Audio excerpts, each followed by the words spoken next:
Hi everyone, कैसे हैं आप सभी। This session is extremely important for all of you क्योंकि हम बात करेंगे इस सेशन में उन एग्जाम्स की जो ट्वेल्थ के स्टूडेंट्स को सीधा मैनेजमेंट के सुपरस्टार ट्रैक पर लेके जाती है। तो मैं बात कर रही हूँ IPM which is integrated programme in management की, जिसमें एंट्रेंस एग्जाम्स आते हैं जैसे कि IP MAT Indore, IP MAT Rohtak, zip mat and NPAT जैसे एग्जाम्स। सोचो ज़रा, आप डायरेक्टली ट्वेल्थ एग्जाम के बाद या ट्वेल्थ क्लास के बाद IIM जैसी टॉप इंस्टीट्यूट में एंट्री ले सकते हो एंड 5 years में बन सकते हो एक ट्रेंड मैनेजमेंट प्रोफेशनल, वो भी MBA के टैग के साथ। Sounds exciting, right? सो इस वीडियो में हम एक ओवरव्यू लेंगे अबाउट दीज एग्जाम्स की क्या है, कैसे होते हैं, क्या पैटर्न रहता है इन एग्जाम्स का। ऑल्सो ये जो पूरी सीरीज है it's majorly based on the logical reasoning section of these exams. So logical reasoning section एक ऐसा सेक्शन होता है इन एग्जाम्स में विच इज़ एक्सट्रीमली स्कोरिंग, क्योंकि ना ही तो वो कोई फॉर्मूला बेस्ड होता है, ना ही तो कोई लॉन्ग कैलकुलेशंस होते हैं उसके अंदर। सिंपल सा लॉजिक बेस्ड सेक्शन होता है जो कि ग्लोबली यूनिवर्सली कोई भी बच्चा जिसका कोई मैथ्स बैकग्राउंड ना हो वो भी रीजनिंग को इजीली क्रैक कर सकता है। तो अगर आप ट्वेल्थ में हैं या इलेवेंथ में हैं एंड आप मैनेजमेंट फील्ड में जाने की सोच रहे हैं अभी या आगे कभी भी, then this session is very very important for you. So stay tune till the end. तो व्हाट इज IPM, वो हमने अभी देखा। IPM is integrated programme in management, 5 year का प्रोग्राम होता है। इसके अंदर आपका BBA एंड MBA दोनों ही कवर हो जाते हैं। And this programme is offered by great institutes and universities which is like IIM Indore, Rohtak, Bodh Gaya, Ranchi, Jammu, Amritsar, Shillong, NM, Tapni, Kakinada, Nalsar, Nirma and Kriya. So I think this course was first started by IIM Indore in 2010 में ये course start किया था IP MAT Indore. And अब इसमें सिर्फ हर साल कोई ना कोई इंस्टीट्यूट एंड यूनिवर्सिटी ऐड होते जा रही है। सो इसका मतलब है कि this programme is greatly hugely in demand. तो हर साल इसमें नंबर ऑफ स्टूडेंट्स जो एग्जाम दे रहे हैं that number is also increasing. Okay, so target colleges क्या हैं? IP मैट इंदौर का जो स्कोर होता है that is accepted by these colleges: Indore, Ranchi, Amritsar, Shillong, तापनी, काकीनाडा, नालसा, निरमा एंड क्रिया यूनिवर्सिटी। सिरमौर के आगे एक वर्ड लिखा हुआ है which is BMS। This is bachelors in management studies. This is not like IPM, ये आपको इंटीग्रेटेड डिग्री नहीं देता है। ये 4 year कोर्स है जो कि सिरमौर एंड IIM कोझिकोड ने शुरू किया है।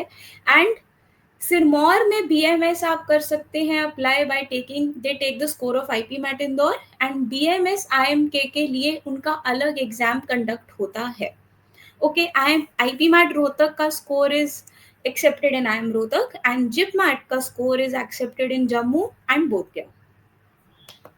अब आते हैं हम कि इनका सिलेबस क्या होता है या फिर इनका पैटर्न कैसा दिखता है। IP मैट इंदौर के अंदर आपके पास मेजरली 2 सेक्शंस होते हैं: quantitative aptitude and verbal ability. There is no reasoning section in this paper which can be a minus for दो स्टूडेंट्स जो कि जिनके पास मैथ्स नहीं है। लेकिन IP मैट इंदौर के पेपर में जो क्वांटिटेटिव एप्टीट्यूड होता है it is also divided in 2 sections. एक होता है शॉर्ट आंसर टाइप जिसके अंदर कोई भी आपके पास ऑप्शंस नहीं होते हैं, नेगेटिव मार्किंग नहीं होती है, आपको इंटीजर्स में आंसर देने होते हैं शॉर्ट आंसर टाइप सेक्शन में। एंड दूसरा होता है MCQ type section. Okay, IP MAT Rohtak has 3 sections, all same questions, 40 questions in each section. इसमें होता है आपके पास logical reasoning. Difficulty level is very different from IP MAT Indore, relatively बहुत आसान होता है IP MAT Rohtak. And JIPMAT is very similar to IP MAT Rohtak, लेकिन नंबर ऑफ क्वेश्चंस हर सेक्शन में अलग रहते हैं। ऑल्सो जिपमैट के लॉजिकल रीजनिंग सेक्शन में DI के भी क्वेश्चंस होते हैं, तो ये मेजरली लॉजिकल रीजनिंग नहीं रहता है। So this is your exam pattern. IP MAT Indore के अंदर 90 क्वेश्चंस होते हैं, 15 short answer, 30 MCQ quant and 45 verbal ability. हर सेक्शन का सेक्शनल टाइमिंग होता है 40 मिनट्स का, टोटल 120 मिनट्स का पेपर होता है आपके पास। And short answer type questions में कोई भी नेगेटिव मार्किंग नहीं होती है, it's +4 and -0. Okay, now next IP MAT Rohtak, 3 sections, no sectional timings, every section 40 questions, कभी भी किसी भी सेक्शन के बीच में आप स्विच कर सकते हो, no tensions. Similarly JIPMAT में like I said, section same रहते हैं, नंबर ऑफ क्वेश्चंस अलग हो जाते हैं. क्वांट में 33, एलआर में 33, वीए में 34 एंड एलआर के सेक्शन में डीआई के क्वेश्चंस भी होते हैं and they are easy only. Okay, so now क्योंकि इस सीरीज में हम रीजनिंग कवर करने वाले हैं बीबीए एग्जाम्स की, तो पहले हमें ये जानना बहुत ज़रूरी है कि इन एग्जाम्स में किस में रीजनिंग सेक्शन आता है और किस में नहीं आता है. IP MAT Indore has no reasoning section. IP MAT Rohtak yes, JIP MAT yes, NPAT yes. NPAT का जो एग्ज़ाम होता है दैट इज़ फॉर NMIMS. ओके, again every section 40 questions. And IMK BMS, like I said, BMS का paper is Bachelor's in Management Studies. This gives you a graduate degree, 4-year course. इसमें कोई भी reasoning section नहीं होता है. 50-50 questions रहते हैं, 50 क्वेश्चंस क्वांट में and 50 questions verbal ability. Simple. अगर आपको किसी भी कोर्स के बारे में और कोई भी डिटेल्ड इंफॉर्मेशन चाहिए, you can just write the product name in the comment section and we'll get back to you. Okay, so like you know 2025 के IP MAT, JIP mat and आपका आईपी मैट इंदौर, ये सब exams conduct हो चुके हैं, NPAT वगैरह everything is done. So this is what the topics of reasoning in these exams look like. Coding, decoding, blood relations, series, clocks, sitting arrangement, syllogism, analogy, TST, okay, and directions. So somehow जिपमैट में भी आप देखो तो सब कुछ almost same है, एक data interpretation ज़रूर ऐड हो जाता है. ऑल्सो हमेशा कुछ ना कुछ ऐसे टॉपिक्स रहेंगे जो आपके हर एग्जाम में प्लस माइनस होते रहेंगे. जैसे कि अगर if we talk about NPAT का एग्जाम, तो एनपैट के एग्जाम में विजुअल रीजनिंग के क्वेश्चंस की quantity is way higher than IP MAT Rohtak and JIPMAT. Okay, so every exam has its plus and minuses. तो ठीक है, तो हम इस पूरी सीरीज में इस तरीके के हर टॉपिक को कवर करेंगे, so we get better at reasoning. क्योंकि रीजनिंग क्या करता है, it helps you balance the score in the exam and also it is very different from the quant like section, क्योंकि इसमें ना ही तो कोई फॉर्मूला है, ना ही तो कोई लेंदी कैलकुलेशंस है. Okay, so these are the key topics जो कि हम लॉजिकल रीजनिंग की सीरीज में कवर करने वाले हैं in this session today. Though it was more like a warm up session and overview of IPM, लेकिन आज हम कुछ क्वेश्चंस नंबर सीरीज के देखेंगे. तो क्या है नंबर सीरीज? कभी ना कभी at any point of time किसी ने कोई ओलंपियाड का पेपर दिया हो, किसी भी तरीके की एंट्रेंस की तैयारी करी हो, स्कूल में किसी भी तरीके का अगर एप्टीट्यूड टेस्ट दिया है, तो नंबर सीरीज इज बेसिकली आपके पास एक नंबर्स होते हैं सीक्वेंस में एंड आपको मिसिंग टर्म्स निकालने होते हैं. That missing term can be placed anywhere in the series and आपको बताना है पैटर्न रिकग्नाइज करके कि वो मिसिंग टर्म क्या होगा. इजी. तो चलो, ये हमने अब ले लिया है आईपीएम का overview. It's an extremely very very good exam, very good programme, very good colleges, institutes, universities are involved in this. So any one of you who's watching this video for the first time or is getting to know about this exam for the very first time, I would seriously suggest you कि अगर आपको और इस exam के बारे में information चाहिए, go through it and make your mind कि I think this is the right time. If you don't know about this, you should start preparing for it. Okay, चलो, तो अब इस सेशन में हम थोड़ा सा इजी क्वेश्चन सॉल्व करते हैं नंबर सीरीज के. तो हमारे पास एक सीरीज है, find the missing number in this series. तो ऐसे क्वेश्चंस में हम क्या करते हैं, हम पैटर्न रिकग्नाइज करने की कोशिश करते हैं. तो मेरे पास सीरीज है 3 है, 5, 7, 11, 13, 17. तो पहला क्वेश्चन ये है कि क्या हर बार इसमें कोई फिक्स्ड पैटर्न रहता है? No, there is no fixed pattern. कुछ भी पैटर्न हो सकता है. sometimes it goes beyond you can think about, and sometimes it's so easy कि ऐसा लगता है कि ओ हमने इतने मुश्किल पैटर्न्स प्रैक्टिस किए थे, ये तो बहुत आसान निकला. सो लाइक हियर मैं सबसे बेसिक से स्टार्ट करती हूँ. Just see the consecutive terms. दो कंसेक्यूटिव टर्म्स देखो, यहाँ पे +2 का इंक्रीमेंट हो रहा है. 5 + 2 7, this is 7 + 4, then +2, this is 14 15 16 17, 4. Okay, I think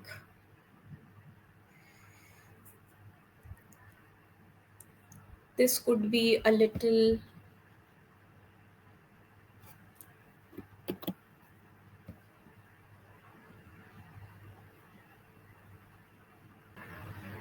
तो इसमें ये वाला पैटर्न तो नहीं बैठ रहा है, क्योंकि कुछ भी हो रहा है अगर हम इस पैटर्न में देखेंगे तो कोई कंसिस्टेंसी तो नहीं है. +2 हो रहा है, +2 हो रहा है, फिर +4 है, फिर +2 है, फिर +4 है. सो नो, तो ये पैटर्न तो मेरा गलत हो गया. सो इंक्रीमेंट यहाँ पे कंसिस्टेंट नहीं है. Will not go forward with this pattern. Okay, तो इसको कैंसिल कर देते हैं. अब लेकिन मेरे को दूसरी चीज जो दिख रही है वो नंबर प्रॉपर्टीज के ऊपर एक पैटर्न दिख रहा है मेरे को, कि पहले 3 है, it is an odd, first odd prime number, फिर next odd prime number, then 7, then 11, then 13, then 17. So जितने भी ये सीक्वेंस में नंबर चल रहे हैं ये सब ही मेरे ऑड प्राइम नंबर्स चल रहे हैं. तो 17 के बाद नेक्स्ट ऑड प्राइम नंबर क्या है? वो है 19.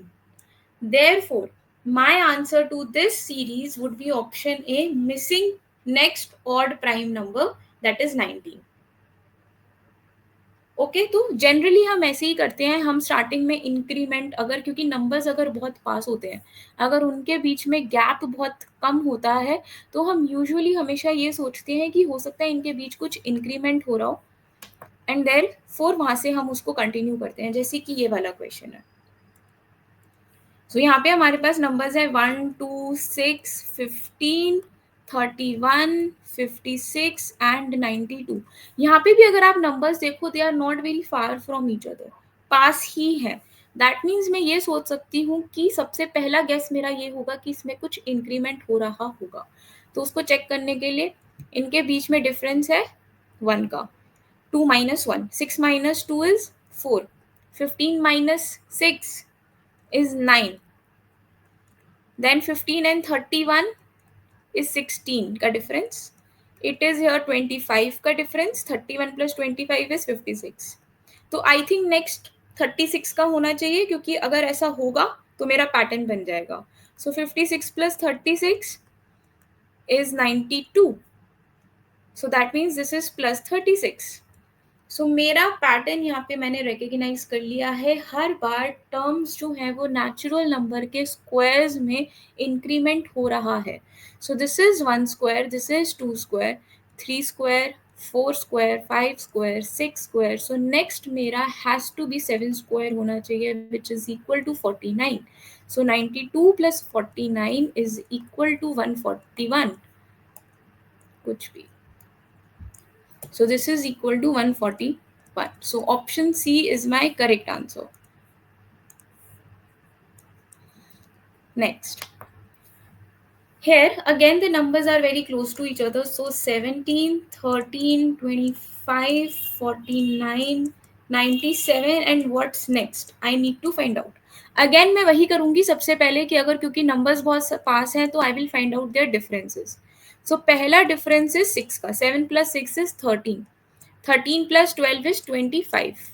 25 plus 24 is 49 and तो अब मैं गेस कर रही हूँ कि 49 plus 48 should be 97. 49 and 48 is 97. That is correct. तो अब यहाँ पे मेरे पास पैटर्न क्या बना? सबसे पहले 6 ऐड हुआ, फिर 6 into 2, फिर 6 into 4. और आप ये भी सोच सकते हो कि हर बार जो नंबर आ रहा है उसका डबल हो रहा है. 6 into 2, then 12 into 2, this is 24 and then next 24 into 2 is 48. So next number कितने से इंक्रीमेंट होगा? That is 48 into 2 which is equal to 96. So what is the value of 97 plus 96? That is equal to 193. Okay, so your missing term is 193, which is option 4. आसान था ये भी. Okay. 7, 15, 30, 59 and 116. So what is the next term? Again, चलो इसके differences देखते हैं. 7 plus 8. Next is 15. Next is 29. And then this is 41 plus 16, which is equal to 57. So this difference is 57. नहीं दिख रहा कोई भी मेरे को, पैटर्न नहीं दिख रहा है मेरे को. लेकिन what if अगर मैं इन दोनों के डिफरेंसेस देखूं? So this is 7, this is 14. कुछ तो बन रहा है. Next is 29 plus 28 is 57. तो यही जो पिछले क्वेश्चन में पैटर्न मेरे को फर्स्ट डिफरेंस में ही मिल गया था, यहाँ पे मुझे सेकंड डिफरेंस में वो पैटर्न मिल रहा है. ऐसे चीज को कहते हैं सेकंड डिफरेंसेस तक जाना. कभी कभी सेकंड डिफरेंसेस तक जाना भी आपके लिए काफी यूजफुल हो सकता है. तो कभी भी इस स्टेप तक आने के बाद पीछे मत हट जाना. तो अब नेक्स्ट टर्म में क्या होना चाहिए? 28 इंटू 2 होना चाहिए विच इज इक्वल टू 56. तो यहाँ पर होना चाहिए 57 plus 56 which is equal to 113. So 116 plus 113 is equal to 229. So your missing term here is option 4, 229. तो अब है नेक्स्ट, क्या है इसके अंदर? तो मुझे फर्स्ट में है 4, 5, 6, 9, 8, 13 एंड 10. ओके, अभी यहाँ कुछ अलग हो रहा है, क्योंकि यहाँ तक तो नंबर्स बढ़ रहे थे, बढ़ रहा था, बढ़ रहा था, बढ़ रहा था, यहाँ तक भी बढ़ रहा था. अब एकदम से नीचे, फिर बढ़ रहा है, फिर नीचे. तो इधर कुछ तो इंक्रीमेंट या डिक्रीमेंट एक साथ भी अगर होते, तो यहाँ तो 4 लगातार बढ़ते हुए टर्म्स आ रहे हैं. तो यहाँ पे अब कुछ अलग हो रहा है. So let's find out. तो मेरे पास है 4, 5, 6, 9, 8, 13 एंड 10. तो जब कभी आपको कुछ ऐसे नंबर्स दिखे जो एक ही टाइम पर बढ़ भी रहे हैं और घट भी रहे हैं और आपको कोई कांस्टेंट इंक्रीमेंट या डिक्रीमेंट नहीं मिल रहा है उसमें, तो आप ऑल्टरनेट टर्म्स को देखने की कोशिश करो. जैसे कि मैंने जितने भी odd term positions, odd positions पे नंबर्स हैं उनको सर्कल कर लिया, और उसके बाद जो आपके पास इवन नंबर्ड पे, इवन पोजीशन पे हैं, उनको भी मैंने सर्कल कर लिया. अभी थोड़ा विजुअलाइज करते हैं. तो यहाँ पर 4 to 6 जो है +2 हो रहा है, फिर 6 to 8 भी +2 हो रहा है, एंड 8 to 10 इज ऑल्सो +2. और जो इवन पोजीशन नंबर्स हैं वहां पे हो रहा है +4, यहाँ पे भी हो रहा है +4. दैट मीन्स एक ही सीरीज के अंदर मेरी 2 कंसेक्यूटिव पैरेलल सीरीज चल रही हैं. दोनों में ही जो पैटर्न है वो अलग है. एक में +2 का इंक्रीमेंट हो रहा है, एक में +4 का इंक्रीमेंट हो रहा है. दैट मीन्स जो नेक्स्ट टर्म होगा वो 13 का नेक्स्ट टर्म, 13 वाली सीरीज का नेक्स्ट टर्म होगा. सो +4 which is 17. So this is your next term. So option D, 17 is your correct answer. तो अब ये वाली जो सीरीज है, it is also something of the same line. So let's check. बढ़ रहा है, घट रहा है, बढ़ रहा है, घट रहा है. ठीक है, तो सेम चीज हो रही है यहाँ पे. तो आप इसको 2 तरीके से देख सकते हैं. या तो आप क्विकली इसमें कह सकते हैं कि 4, 7 एंड 10 एक अलग सीक्वेंस बना रहे हैं, एंड हर बार इसके अंदर +3 का इंक्रीमेंट हो रहा है, एंड जो इवन पोजीशन नंबर्स हैं उनमें भी +3 का इंक्रीमेंट हो रहा है. या फिर आप ये कह सकते हैं कि 4, 11, 7, 14, 10 एंड 17 पहले ये बढ़ा +7 से, उसके बाद ये घटा -, कितने से? -4 से, ठीक है। उसके बाद दोबारा से ये बढ़ा +7 से, घटा -4 से, बढ़ा +7 से, घटा -4 से। सो अगर आप पहले कोई भी पैटर्न रिकॉग्नाइज कर रहे हो, it's same, it's completely same. तो अब नेक्स्ट टर्म क्या आएगा? -4 से घटेगा तो आपके पास आएगा 13। तो अगर यहाँ पर भी अगर आप देखो कि नेक्स्ट टर्म आपका +3 होगा, तो ये होगा 13। नंबर दोनों का मिसिंग सेम आ रहा है, so that is option B is your correct answer. Okay, अभी थोड़ा अब हम एक अलग पैटर्न देखने की कोशिश करते हैं, जो कि है इस क्वेश्चन में आपके पास है टर्म्स 2, 12, 36, एक बीच की टर्म मिसिंग है, एंड देन लास्ट इज 150। आप देख सकते हैं कि इसमें नंबर्स काफी जल्दी बढ़ गए, 2 से 150 पे पहुंच गए हैं हम। तो यहाँ पर अगर मैं डिफरेंसेस भी देखूं, so this difference is 10, next difference is 24, इनका आपस का भी डिफरेंस अगर मैं देखूं तो 14। तो वहां तक पहुंचते पहुंचते मुझे लग नहीं रहा कि मैं 5 के मल्टीपल पर 150 तक पहुंच पाऊंगी। इट्स नॉट गिविंग मी, एक ऑब्जर्वेशन से मैं देख पा रही हूँ कि इसमें जो भी इंक्रीमेंट हो रहा है या जो भी पैटर्न लग रहा है वो सिंपल एडिशन तो नहीं है। तो हम इस वाली चीज को यहाँ से अभी हटा देते हैं। अब हम कुछ और सोचने की कोशिश करते हैं। तो अगर मैं स्क्वायर्स भी देखने की कोशिश करूं, 2 सबसे पास है 1 के, ओके, एंड दूसरा स्क्वायर जो 2 के बहुत पास है वो है 4। 12 is very near to 9 and somewhere near to 16, and 36 तो अपने आप में एक स्क्वायर है, तो ये तो किसी के आसपास भी नहीं है। दैट मीन्स हम ये वाला भी फॉलो नहीं कर सकते। तो अब हम दूसरी चीज सोच के देखते हैं, which is sum of square या फिर सम ऑफ क्यूब्स या फिर स्क्वायर एंड क्यूब का सम।